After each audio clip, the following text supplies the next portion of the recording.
Hello all, welcome to HPN vlogs. ఈరోజు simple and home స్టైల్లో ఒట్టి తుణుకల పులుసు ఎలా తయారు చేసుకోవాలో చూస్తాం. ముందుగా ఒట్టి తుణుకలలో వాటర్ వేసుకొని 1/2 అవర్ వరకు బాగా నానబెట్టుకోవాలి. ఆ తర్వాత బాగా వాష్ చేసుకొని ప్రెషర్ కుక్కర్ తీసుకొని దాంట్లోకి ట్రాన్స్ఫర్ చేసి కొద్దిగా పసుపు, ఉప్పు, వాటర్ వేసుకొని ప్రెషర్ కుక్కర్ క్లోజ్ చేయకుండా నార్మల్గా బాయిల్ చేసుకోవాలి 10 మినిట్స్. అవి బాయిల్ అవుతుండగా మనం మిక్సీ జార్లో 2.5 టేబుల్ స్పూన్స్ కొబ్బరి పొడి, 1 ఆనియన్, కట్ చేసిన ఆనియన్ బాగా స్మూత్ గ్రైండ్ పేస్ట్ చేసుకోవాలి.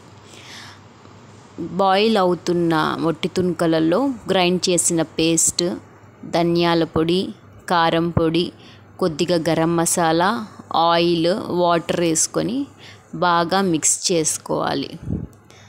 ఆ తర్వాత మిక్స్ చేసిన తర్వాత ప్రెషర్ కుక్కర్ క్లోజ్ చేసి 10 to 15 విజిల్స్ వచ్చేంత వరకు బాగా బాయిల్ చేసుకోవాలి. బాగా బాయిల్ అయిందో లేదో చెక్ చేసుకొని, ఒకవేళ బాయిల్ అవ్వకుంటే మళ్ళా ప్రెషర్ కుక్కర్ క్లోజ్ చేసి ఒక 2-3 విజిల్స్ లేదా 5 విజిల్స్ వచ్చేంత వరకు బాగా బాయిల్ చేసుకోవాలి. ఆ తర్వాత కొత్తిమీర వేసుకొని గార్నిష్ చేసుకొని వేడి వేడి అన్నంలో తింటే ఎంతో రుచికరమైన హోమ్ స్టైల్ ఒట్టి తుణుకల కర్రీ చాలా టేస్టీగా ఉంటుంది. ట్రై చేయండి మీరు కూడా. Please like, share and subscribe my channel. Bye bye friends.